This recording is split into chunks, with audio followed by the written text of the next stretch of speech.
The concept of a home is built entirely on a foundation of blind trust. We buy structures of brick, wood, and concrete, moving our families and our most intimate possessions inside them, completely assuming that the architectural blueprints we are handed are accurate. We trust that the space between the walls is empty, that the pipes lead only to the city sewer lines, and that the concrete slabs beneath our basements are solid rock separating us from the raw, unfeeling earth. But houses are organic things, shifting and settling over decades, built by hands that have long since returned to dust. And occasionally, if you purchase an old estate with a history that has been systematically erased from the county municipal records, you discover that the true layout of your home includes rooms that were never meant to be illuminated by a human light source.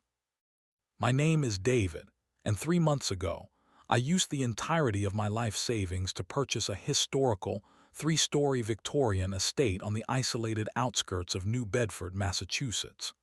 The property, known locally as the Blackwood House, had sat abandoned for nearly 40 years, its dark cedar shingles warped by decades of harsh Atlantic winters, and its sprawling gardens completely choked by weeds and dead briars. Because of its severe state of neglect and a vague, persistent local rumor regarding the mysterious disappearance of the original family in the late 1920s, the bank listed the estate at a fraction of its actual market value.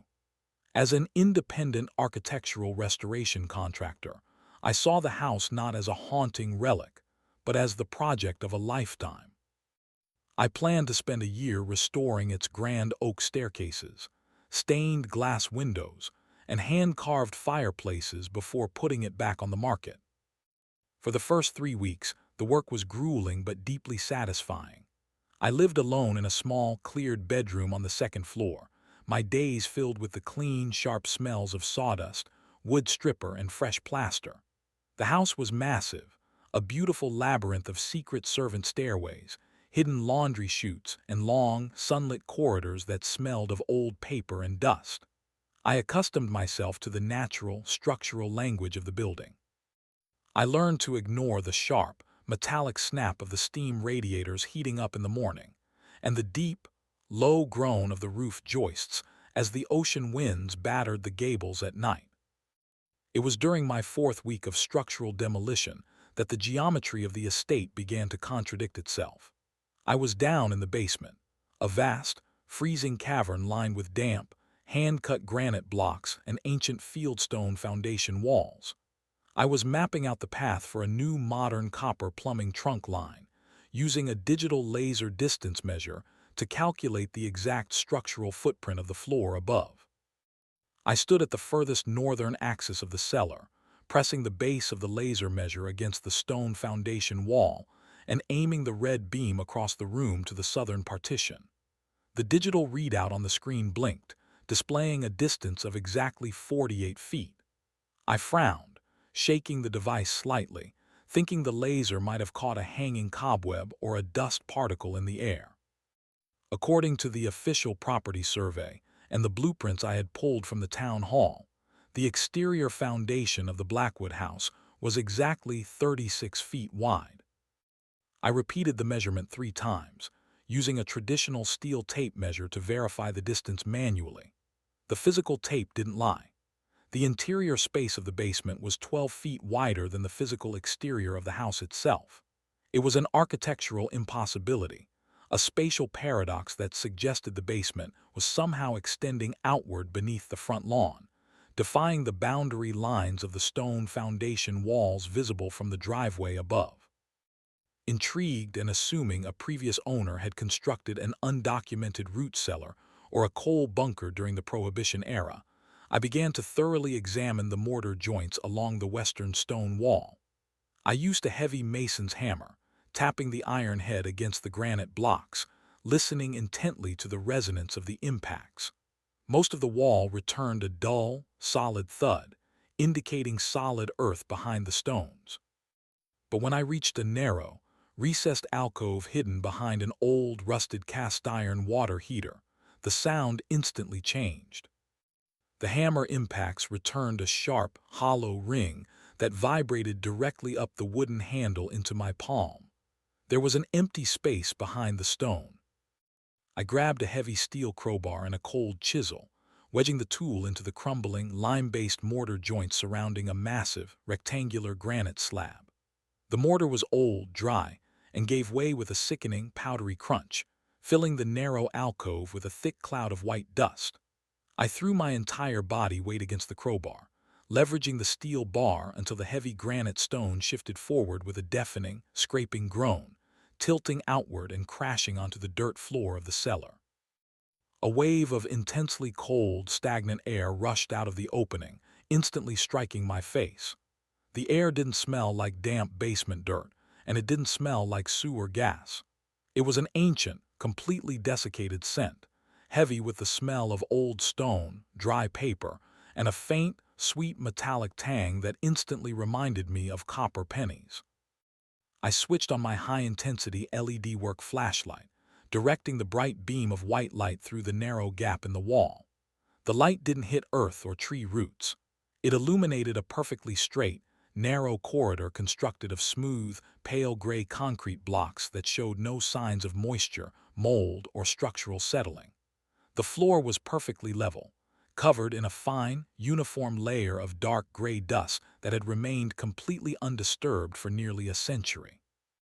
I squeezed my torso through the narrow opening, stepping out of the blackwood basement and onto the dry floor of the hidden corridor. The silence inside the tunnel was absolute, a heavy, acoustic vacuum that seemed to instantly absorb the sound of my own ragged breathing. I walked slowly down the passage, keeping my flashlight beam focused on the floor ahead, looking for any signs of footsteps or old construction debris. There was nothing.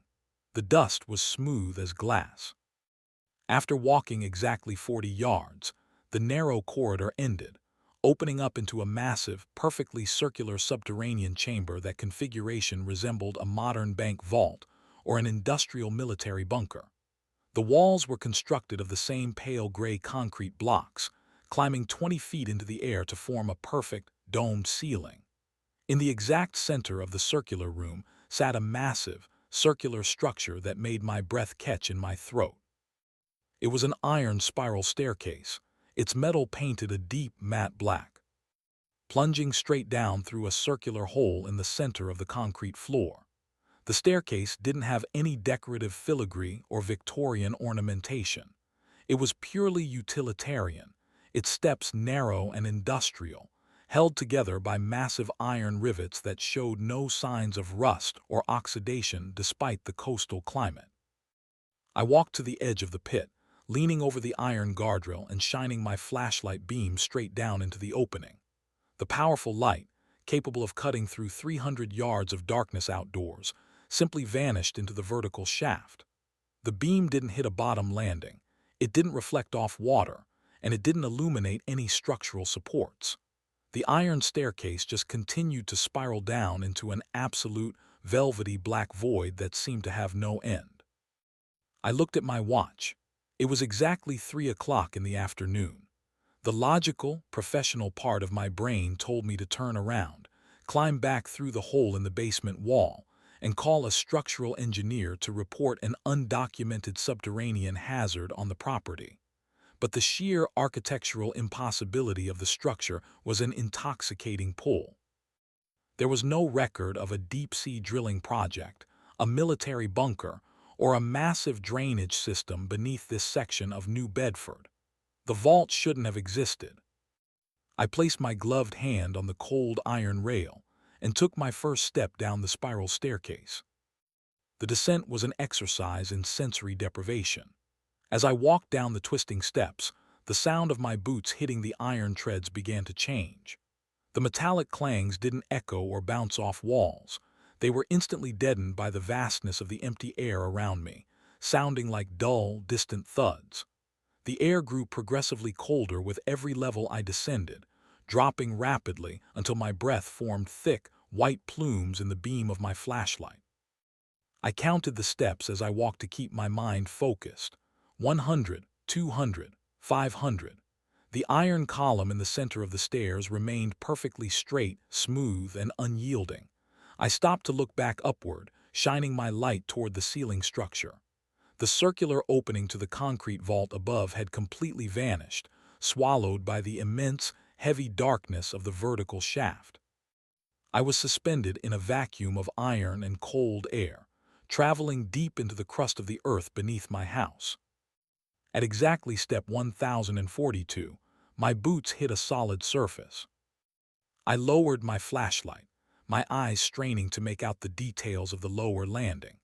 The iron staircase had terminated in another circular concrete room, identical in dimensions to the vault above, but the environment here was vastly different. The pale gray walls were lined with rows of hundreds of small, square recessed wall niches, resembling an ancient Roman catacomb or a modern crematorium columbarium. I walked up to the nearest row of niches, shining my light into the shallow concrete cavities. They didn't contain skeletal remains, urns, or historical artifacts. Every single niche was packed with neatly stacked, bound bundles of paper documents. The pages were yellowed with age, their edges crisp, clean, and perfectly preserved by the freezing, dry air of the vault. I reached into a niche at eye level and pulled out a thick, leather-bound ledger. The cover was blank, devoid of any title or library cataloging marks. I opened the book, my fingers carefully turning the brittle pages. The interior was filled with thousands of rows of meticulous, handwritten entries written in a fading, dark sepia ink. The handwriting was elegant, precise, and entirely uniform from the first page to the last. I began to read the entries, my eyes widening with a sudden, freezing wave of cognitive dissonance. The ledger didn't contain financial records, shipping manifests, or historical journals. It contained a comprehensive, hyper-detailed chronological log of every single word spoken inside the Blackwood house since the day the foundations were laid in 1884. I stared at the page, my mind frantically rejecting the information on the paper. I scrolled down to an entry dated October 14, 1892. It listed the exact dialogue of a conversation between a servant and the original owner regarding a broken window pane in the parlor. I turned the pages forward, skipping decades in a matter of seconds, stopping at an entry from July 4, 1926. It recorded the soft, whispered bedtime story a mother told her child in the second-floor nursery. The precision was terrifying. The ledger didn't just record the words. It recorded the duration of the pauses between sentences, the volume of the voices rendered in numerical values, and the exact room coordinates where the sound waves had been generated. The house wasn't just a structure of wood and stone. It was an acoustic trap. Every breath, every argument, every secret whispered in the dark for over a century had been physically captured, transcribed, and filed away in this subterranean tomb. A sudden, horrible thought struck me. I closed the ledger, jammed it back into the concrete niche, and ran to the furthest end of the columbarium wall, searching for the final rows of documents. I found them in the lowest corner of the room, the paper bundles here looking bright, clean, and terrifyingly new. I pulled a single sheet of loose paper from the very last stack. The ink on the page was fresh, dark, and wet. It was my handwriting. The page read. David repeated the measurement 3 times, using a traditional steel tape measure to verify the distance manually. The physical tape didn't lie. The interior space of the basement was 12 feet wider than the physical exterior of the house itself. I dropped the paper, my hands shaking so violently I almost lost my grip on my flashlight. The document had transcribed the exact thoughts and words I had uttered down in the cellar less than an hour ago. The system was still active. The vault wasn't a dead historical archive. It was a living, breathing acoustic mechanism that was actively recording me in real time. A sound echoed from the center of the room, breaking the heavy silence of the vault. It wasn't a mechanical noise, and it wasn't the sound of shifting stone. It was the distinct, sharp sound of an iron typewriter key striking a solid roller. Click, then another, click, click, click. I spun around, my flashlight beam cutting a frantic white line across the concrete floor toward the base of the iron spiral staircase. The space beneath the steps had been empty when I landed, but now, a massive, heavy iron desk had materialized out of the shadows. Sitting behind the desk, illuminated by the harsh glare of my flashlight, was a figure. The figure was wearing a dark, double-breasted woolen suit from the 1920s, its fabric perfectly pressed and clean. It sat perfectly straight in a high-backed iron chair, its long, thin fingers resting lightly on the keys of a massive, mechanical indexing machine that resembled a cross between a traditional typewriter and an old telegraph terminal. I raised the beam of my light to look at its face. It didn't have one. Where its features should have been, there was only a smooth, vertical plane of pale, polished marble that reflected the white light of my flashlight like a mirror. It had no eyes, no nose, and no mouth, yet as I watched, the featureless stone head slowly tilted upward, locking its blind, blank gaze directly onto my position. The long fingers began to move across the keyboard with an impossible, hyper-accelerated speed. The sound of the mechanical keys striking the roller became deafening, a rapid, machine gun clatter that echoed through the circular vault like gunshots. Click, click, click, click, click. With every stroke of the keys, a sharp, stabbing pain flared inside my ears. The sound waves weren't just bouncing off the concrete walls.